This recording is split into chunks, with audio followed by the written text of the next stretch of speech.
Hello beautiful soul! Welcome back to my channel. This is May Chang Ame from Japan. Aries Kabayan. This reading is for you. Maraming salamat muna sa mga subscriber, new subscriber, cross-watchers yun. At sa inyong lahat, maraming salamat. Maraming salamat din sa mga nakataba ng puso yung mga comments dahil halos lahat kayo is resonance. Keep comment lang mga kabayan ng inyong energy sa iwan dyan. Pati pangalan nyo, binabasa ko, makukulang yung energy nyo. Makaresonate lang kayo sa ating reading. At tingnan natin kung ano ang mga posibleng maganap sa inyo, Aries, this June 2024. This is a general reading, kuhanin mo lang sa iyo at itapon ang hindi naman para sa iyo.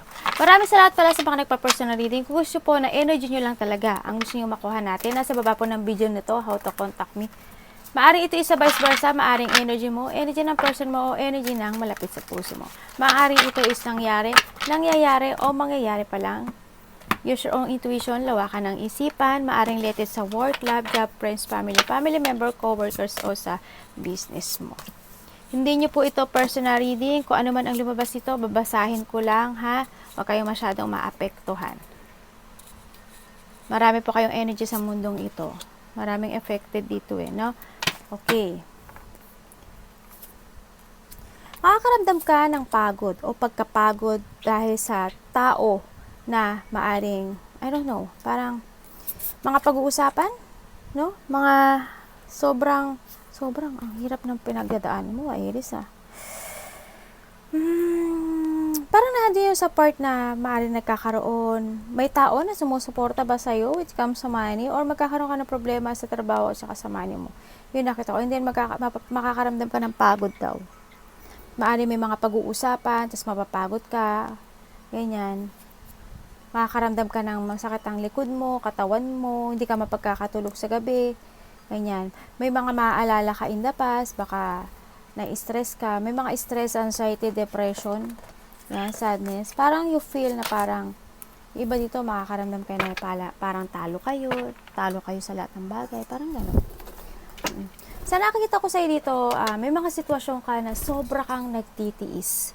Pinagtitiisan mo, hindi yung patient hindi yung parang pagtsatsaga, maybe parang ganun, para lang sa payapa, para lang pagkakaisa, para magkaisa, para lang something ganun. May mga sitwasyon ka na hindi mo siya kayang harapin. Naguguluhan ka, nalilito ka, parang hindi ka makapag-isip ng tama. Hindi ka makapag-desisyon. You need to face a difficult decision in your life, no? So, nakita ko dito. Obstacle must be faced. It's the time to make a decision. Use your mind and intellect. Andito kasi sa sitwasyon na parang naiisip mo na hindi mo alam kung lalabas ka na sa sitwasyon mo na meron ka ngayon. Ganun na nakikita ko sa'yo. Parang gusto mo, may mga gusto ka nang gawin sa buhay mo Yung talagang gusto mo. May mga gusto ka nang gawin sa buhay mo. Gusto mo nang, maybe you want to level up when it comes to yourself, or may maaring gusto mong itry ang ibang situation. Something ganun. Ang nakita ko dito, nagkaroon na may third party sa inyo, no? May nakikita ko dito na maaring may makapag-collaborate sa'yo, or vice versa ito, ha? Ipasok nyo yung sarili nyo dito. Maaring may makipag-collaborate sa'yo, o may nakipag-collaborate sa'yo sa nakita ko dito, no? Yan. Siguro kung aanuhin ko dito, may nakita ko tao na parang nakipag-collaborate o nakipag-dealing ka o nakikisama ka sa tao na to, maaring trabaho, karelasyon, yan. Nandun yung pagtitiis dito. Parang nakikipag-deal ka lang because maaring dahil sa trabaho, maaring dahil sa stability, o dahil sa kaperahan. Maaring ganun sa nakita ko dito. Meron kang, or maybe ikaw, or itong tao na to, or vice versa to may tao ko na nakita dito na parang may attraction. Maybe you attract something, o siya attract talaga siya sa'yo. Yun na nakita ko dito, no?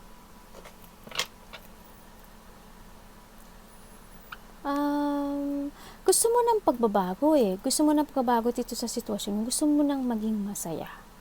Gusto mo nang lumabas sa, I don't know why, pero parang marami naman tao na nakipag-communicate sa'yo. Sa nakita ko dito. And ano ko, andin din yung part na parang hindi ko alam kung mas masaya ka kapag kasama mo yung ibang tao than sa minamahal mo, than sa kasama mo. Yun ang nakikita ko. Parang mas more nag-enjoy ka kasama ang ibang tao. Tingnan natin. Anak, hawak ka na. Parang may makita-kita, no? Magkakaibigan, or may gusto kang kitain na kaibigan, close relationship, malapit sa puso. Maaring ganun, o vice versa, no? May sinasabi dito na maaring may gustong makipag-union sa'yo. Ang nakita ko dito, gusto makipag-partner sa'yo. No? Yun ang nakita ko. Pero titingnan pa rin natin. Maaring past person mo or maaring ikaw ito, ha? Anuhin mo yung sarili mo. They want open communication. Nakikita ko naman yung love sa inyong dalawa.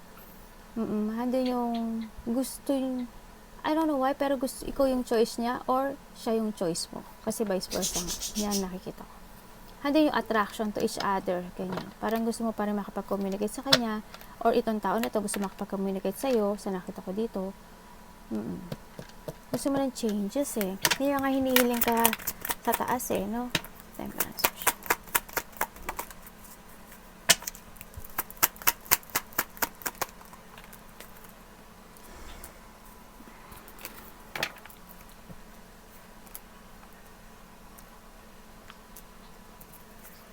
Ano pwede kong malaman?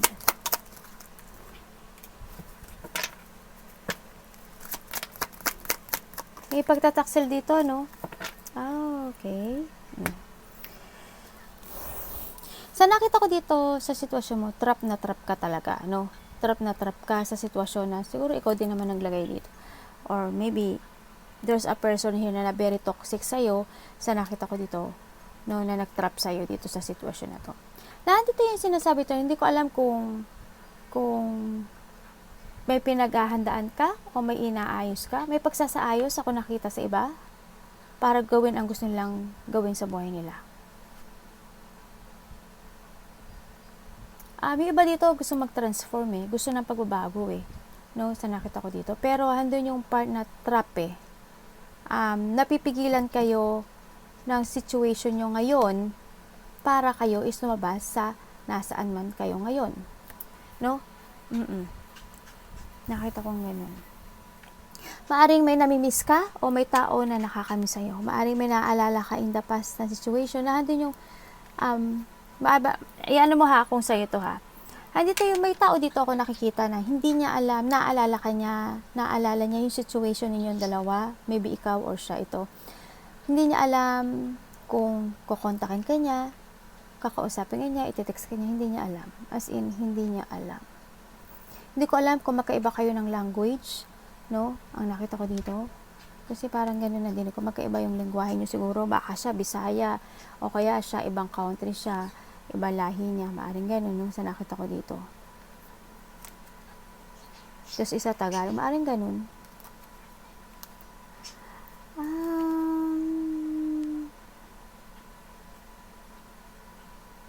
Natatakot kang lumabas dahil may tumutulong sa'yo o may tinutulungan kang tao.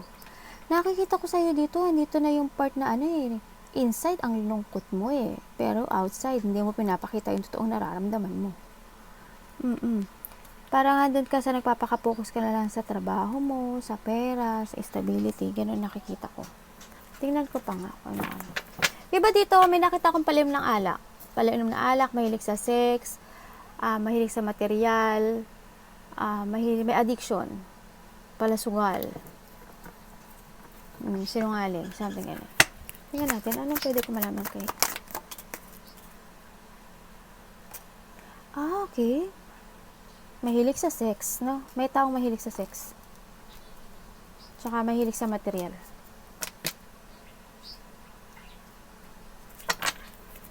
Ito, absorption.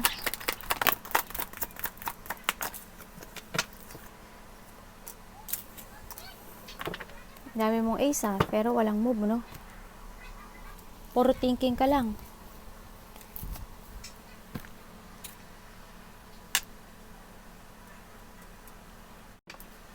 Tingnan ko nga.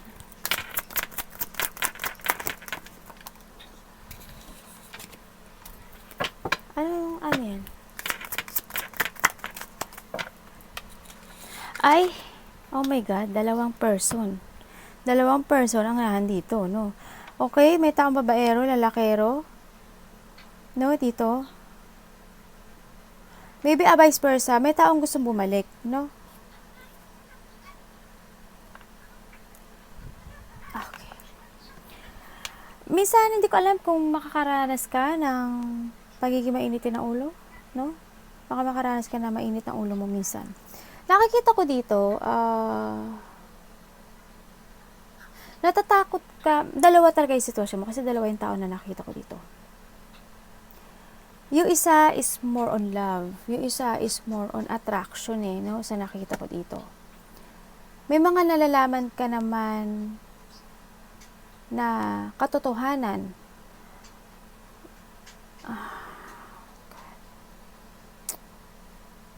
May tao na nalulungkot Yung tao, yung isa dito, nalulungkot, yung isa very confident.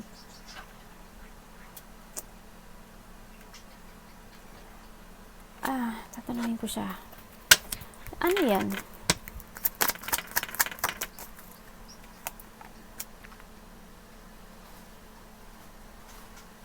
Okay. Ibig sabihin,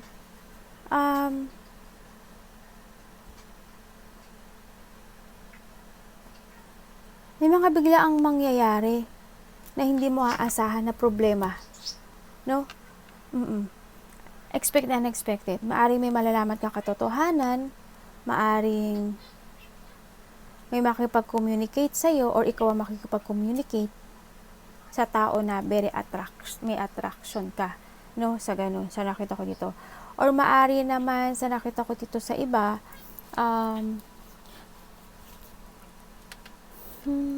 hindi ko alam kung may tinutulungan ka o may tao na tumutulong talaga sa'yo. Kasi parang nandun na nagkakaroon naman ng changes when it comes dito sa relationship na to, pero iniisip mo nag-isip ka ng solution, nag-iisip ka ng, you want a beginning Nakita ko na gusto mo magbagong buhay, gusto mo ng beginning, gusto mo ng new journey dito, pero may nag-iisipan mo siya. Kung anong dapat gawin mo, anong solution, anong paraan. No, nag-iisip ka kung i-withdraw mo na siya, hindi. Pero ang nakikita ko sa'yo, more on natatakot ka. Natatakot ka sa magiging choice mo. So, natatakot ka sa mga kalalabasan. Kaya nahihirapan ka dito. No? Nahihirapan ka. Pero nakita ko dito, na curious ka sa nakaraan. Yes, handun yung love Handun yung love. If ever na dalawa yung karelasyon mo, curious ka dun sa nakaraan. Or a vice versa ito, no? Sa nakita ko dito.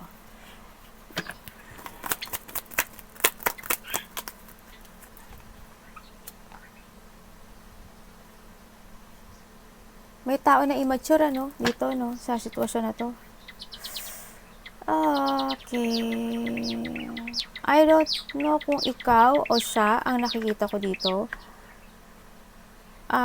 Someone want to chase yung tao. May gusto siyang habulin o may gusto siyang sundan o may gusto, hindi ko alam, para may gustong humabol.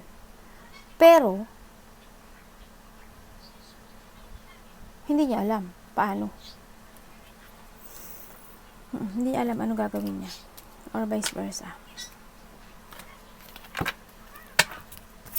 Kinupas.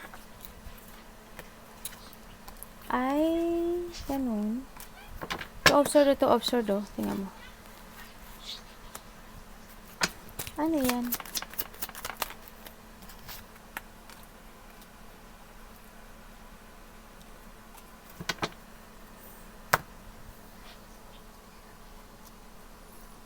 May mga nangyari talaga sa nakaraan na sobrang mga lungkot na memories. No? Ang nakikita ko dito, well, hindi ka makapagdesisyon sa buhay mo, nagtitiis ka kung saan ka sitwasyon ngayon, or vice versa ito, you want to live the past. Oo, handun yung mga pagsisisi, regret, you feel failure, gusto mo ng pagbabago dito sa situation na to, pero hindi mo makaya. Kaya ang ginagawa mo lang, maybe, you want to live the past, no? maaring kailangan magkaroon ng maturity dito, no, sa sitwasyon na to. Andun yung andun yung lungkot, loneliness and sadness, andun yung siguro iniisip mo or vice versa na kung ano na yung nawasak, parang ang hirap ng buuin, no? Parang may lamat na. Kaya siguro parang natatakot ka na mag-take a risk o sumubok ng ibang o bumalik sa nakaraan. Parang natatakot ka siguro kasi parang handun yung part na maaring nakamove on na siya o maaring ikaw, pipilitin mo na lang nakalimutan yung nakaraan para mag-move on ka na lang, mag-stay ka na lang kasi ayaw mo, natatakot ka sa mga magaganap o baka magkamali ka ng choice sa path mo. No, maaring halimbawa meron ka ngayon tapos mag-another path ka tapos wala naman nangyari dun sa pinili mong isa. Baka pagsisihan mo, parang ganun, baka sakaling ganun or vice versa, no? Kaya mas pinili mo na lang siguro nakalimutan ang lahat. Okay. Okay, fine. Sabay ganun eh, no?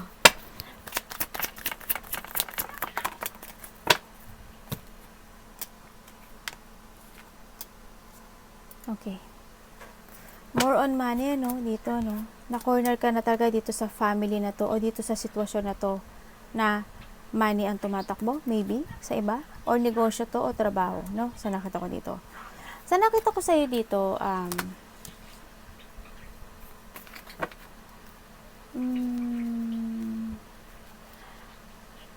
ang gulo ng utak mo. Ang gulo ng utak mo, na-overcommit ka sa isang situation na hindi tumatakbo ang love. Sa iba ganon. Sa iba hindi naman siguro. Pero wala akong nakita kasing love eh. Na-overcommit ka doon, commitment. Then, nagkakaroon ng, hindi ko alam kung kasi hindi stable ang trabaho mo, hindi stable ang money mo, hindi stable ang kaperahan mo. Maaring gano'n, no? Sa nakita ko dito. Kaya natin. Para ang gulo ng utak mo. Imbalance. Disorganized, ano?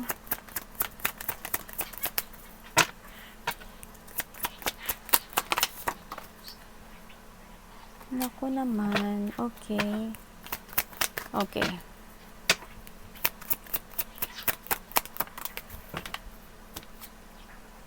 Okay, fine. Naiintindihan ko na. Okay, handun yung part na talagang kinalimutan mo na yung nakaraan. You're moving on. Hindi ka na rin naghintay ng sign, hindi ka na rin naghintay na alokin ka pa o alokin mo siya or vice versa, ganun. Ikaw na rin yung nag-move on. Ikaw na rin yung naghanap ng destination mo sa buhay mo. You're starting a new beginning sa buhay mo or vice versa. Ito ha.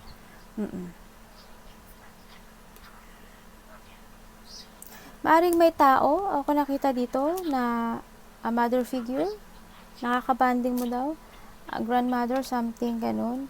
Hindi ko alam kung siya yung nagsusuporta sa'yo. Medyo parang may lihim dito, no? May something, no? May mga secret or hidden ako nakikita dito sa sitwasyon na to. Yun ang nakikita ko. Well, wala na tayong magagawa dyan, no? Kung ikaw ito, Aries, ano, siguro, it's your choice.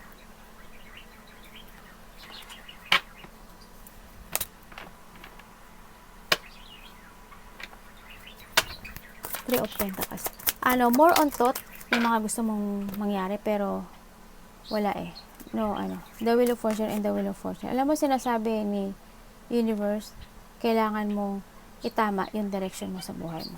Pero it's up to you. Nasa sa'yo naman yun eh. Wala sa lahat. Ikaw ang gagawa ng destination mo. Ikaw na, actually, Aries, ikaw na ang gumagawa ng destination mo. Hindi na ang taas. Ikaw na ang pumipili ng tamang daan mo. Okay? Kasi, sa mga past reading ko sa'yo, kahit ibigay sa'yo yung sign, wala eh. Hindi mo magawa. Kaya ngayon, ipinaubaya na sa'yo ng taas na gawin mo ang gusto mong gawin. No? Or vice versa. Ito ha. Kasi wala na. Parang, hindi ko alam. I hope na suporta. Siguro naman, sinusuportahan ka pa rin naman. Kumbaga, siguro, Kasi parang hindi ka rin nakikinig sa intuition mo, sa mga sign sa'yo. Parang, tinalikuran mo kasi yung mga sign na yun eh. No? O yung mga ibibigay sa'yo sa intuition mo. Parang, ikaw na yung nag-decide sa iyong buhay.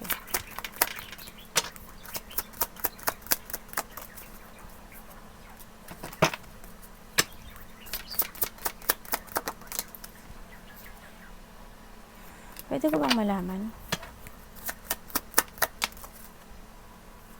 Okay. Mas ngayon, nagiging clear yung ano, ang lakas ng energy mo, Aries. Or vice versa to Sa nakikita ko sa ito, hindi ka na rin naghintay. Nagkakaroon ng delay sa'yo when it comes to pakipag-communication sa gusto mong tao, communication. Maaring trabaho, kaperahan, something ganun. Andun na yung mas nag-focus ka sa sarili mo talaga. Mas nag-focus ka sa sarili mo, mas nag-focus ka sa kaperahan mo, nag-focus ka sa trabaho mo, nag-focus ka sa pinili mo. No? Ikaw na rin yung nag-end ng situation na siguro nga hindi kaming dalawa. No? O hindi ito para sa akin tong situation na to. Sa nakita ko dito. Nagkakadelay-delay kasi sa'yo. Pero ang sasabihin ko lang sa'yo kung ano yung may tao dito. Hindi ko alam kung ikaw or vice versa. May tao dito na pointless yung sakripisyo niya. Walang kabuluhan. Nagiging pointless. Nagkakaroon ka ng self-limiting when it comes to yourself You are stuck. You are being stuck. Parang bumito ka na sa isang sitwasyon na parang nag-give up ka. Nag-give up ka na. As in, nag-give up ka na dito sa sitwasyon na to. Parang nag-stop ang nakita ko dito. Kung ano matong, halimbawa, halimbawa sa relationship ito. O halimbawa, sa trabaho ito. O makipag-dealing ka sa trabaho, or makipag-dealing ka sa negosyo, or anong dealing man yan. Parang nag-stop. Parang ikaw na rin yung nag-stop. Ikaw na rin nagtigil. Oo. Parang something ganun. Nag-stop. Walang gulong. Ganun. Nakita ko. Baka makaramdam ka rin ng katamaran, no? May nakita ko dito na baari daw may makonfine. No? Malapit sa puso. Kung sino ba yun. Baka may makonfine. The Lover's Special. May mga problema ang darating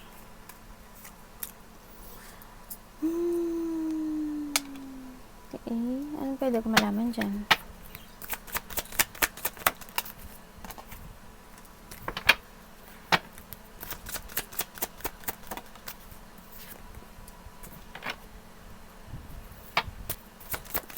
Okay. Someone is spying you or you spying someone? No? Sa nakita ko dito. Maaaring nagkakaroon o magkakaroon ng problema when it comes sa negosyo. Hindi pag-uusap to Teka lang. Okay. May mga regret ako nakita sa'yo. May tao nagsisisi, maaring ikaw o vice versa. Nagsisisi siya sa every night nag-iisip ka no? Naghahanap ka ng liwanag pero hindi yung pagtitiis, wala temperance and temperance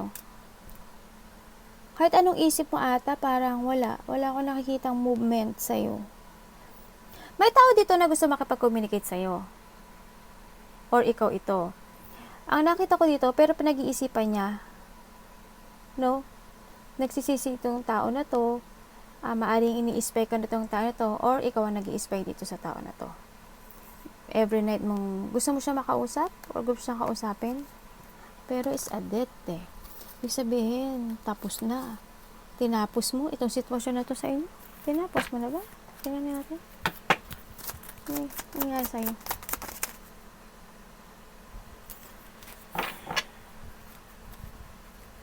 Okay, mas more on nag-focus ka sa sarili mo. Mas more na nag-focus ka sa meron ka sa ngayon. Mas more na nag-focus ka sa maaring sa karelasyon mo ngayon.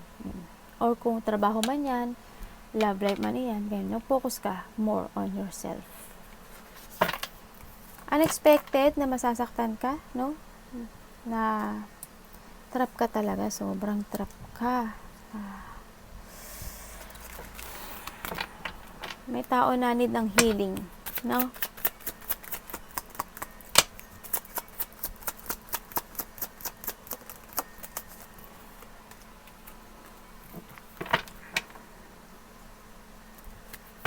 Ano pwede ko malaman dyan? May mga biglaang mangyari, ha? Baka biglang may suportahan ka with comes sa mga problema, money, something. Or maybe there is someone na biglang kukonect sa'yo or kumukonect sa'yo na biglang, baka may taong sumusuporta sa'yo no, dito, sa nakita ko dito. Maaring friend, maaring karelasyon. Tingnan natin. May third party dito, ah. Maaring may makikita-kita, no? O may pagkikita. Okay. Ibig sabihin, okay. May pag-uusapan ng dahil sa pera, stability, reward, success, trabaho. Huh? Talaga? More on money to, ah. Anong meron sa'yo, Aries?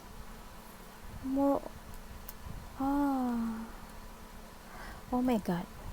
More on money. Money ba nasa utak mo? Kasi may nakita ko dito sumusuporta sa'yo. Either ikaw ang sumusuporta or ikaw o sinusuportahan ka ng tao nito when it comes sa money.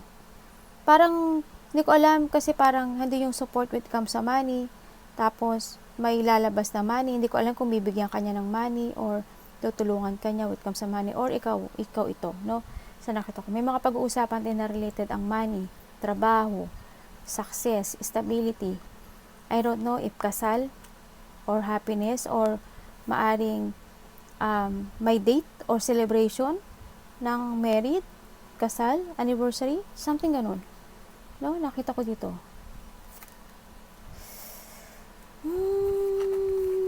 Okay. Oh God. Aries.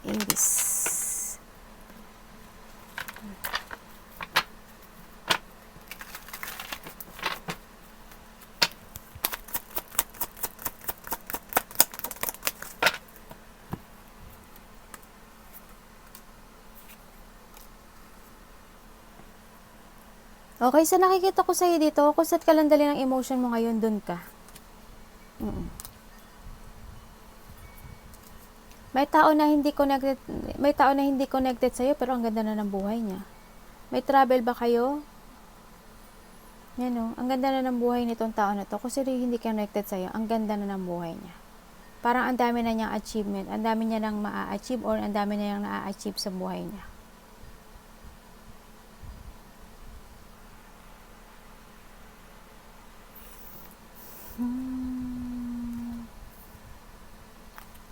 Nakikita ko sa'yo dito. Oh, sa kalanda lang, mo, dun ka. May lakad kayo, no? May lakad kayo. Tingnan ko nga. May alis daw kayo. Parang may mag-aalok sa'yo na umalis or ikaw ang mag-aalok. Vice versa, ha? Ganyan. Baka may date kayo, may labas, may mag-aya sa inyo. Pwede ko bang malaman yan?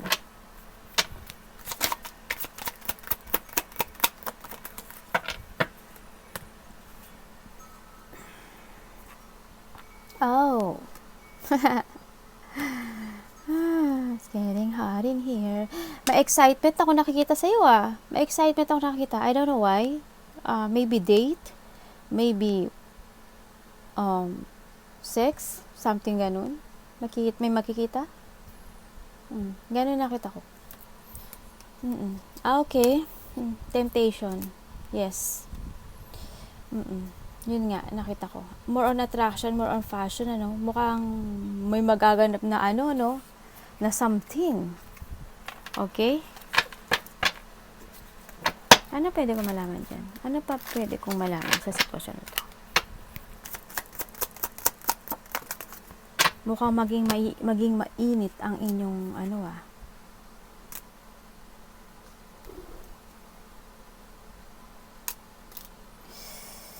Tingnan mo yung angel mo, sinasabi sa'yo, you need to awake. No? You need to awake. Ayan na naman, na naman sa'yo ang taas. Pero, or vice versa ito, Pero, wala eh. Ikaw na pumili ng destination mo. You need to wake up, awareness, and andun yung lungkot. Kasi baka maraming mawala sa'yo. Magkamali ka ng choices, ganyan. Bakit ako dito na kailangan mo daw lakasan yung loob mo para mahanap mo yung tamang mong destination sa buhay mo. Basta, this June, may excitement ako nakikita sa'yo. I don't know why. Excitement ang nakikita ko sa'yo. Baka may date ka, anniversary date yun.